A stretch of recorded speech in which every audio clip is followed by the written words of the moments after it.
Mr. Chairman, thank all of you. And I want to ask Mr. Wood my first question. We've talked a lot about individual generation and how we're going to meet the challenges. And one of the things I think that you've talked about is the diversity of energy sources, particularly as it relates to manufacturing. So, if we're looking to keep our manufacturing base, and part of Build Back Better is bringing more American jobs, manufacturing jobs back into this country. What do you think diversity, I mean, do we need the diverse set of energy resources to power our domestic industries? Can we do it all in renewables? And our capital investments in manufacturing based on the presumption that they get access to affordable and reliable electricity? Thank you for the question. I think the answer is definitely no. We can't do it only on renewables until we have a solution for the intermittency.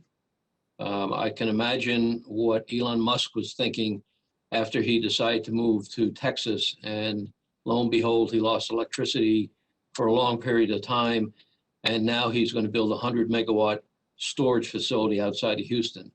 I'd like to ask him what he thinks about running a plant that loses electricity and then can't get replaced because there's no replacement power that can connect with that part of Texas.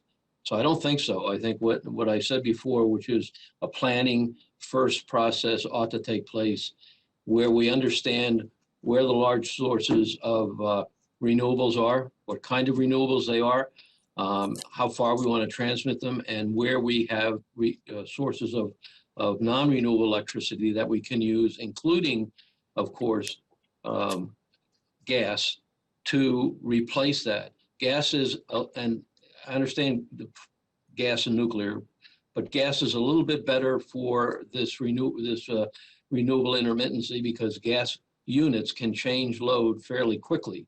And when the wind stops, you've got to, if you're not going to shut down a plant, you're going to have to change sources of energy very quickly. Nuclear has a pretty good record in changing load, but not as good as the gas plants. Thank you, thank you again for being on the panel. We've heard a lot about the NEPA process being 4.5 years. I mentioned in my opening statement that we can't build back better if we can't build.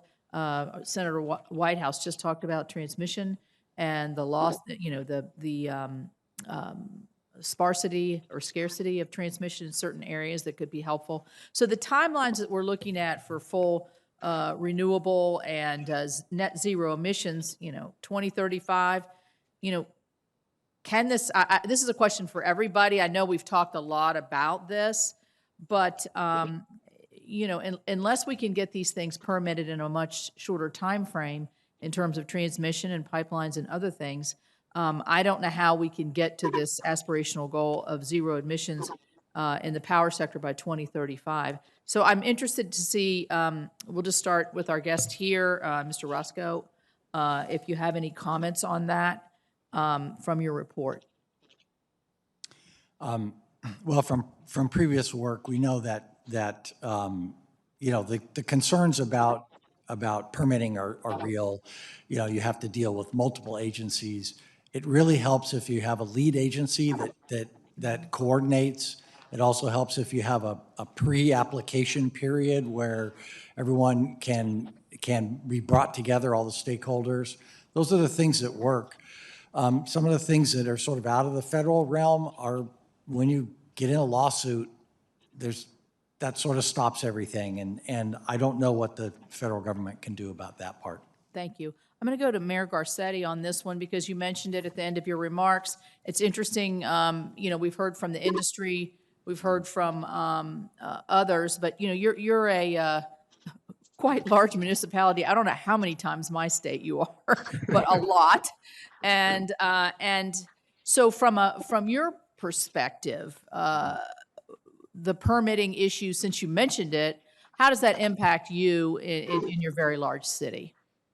Well, thank you, Senator. Absolutely. We have so many different regulatory authorities between the state and federal government.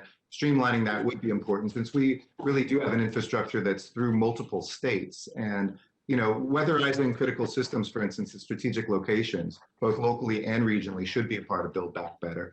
And maybe require them by code, but then streamline the permitting so that if it's required by code, it can be by right. As we do this major grid redevelopment, that would be a very positive thing that I think all Americans could rally around to create that resilience through the diversity that we need and the investments that we need to have.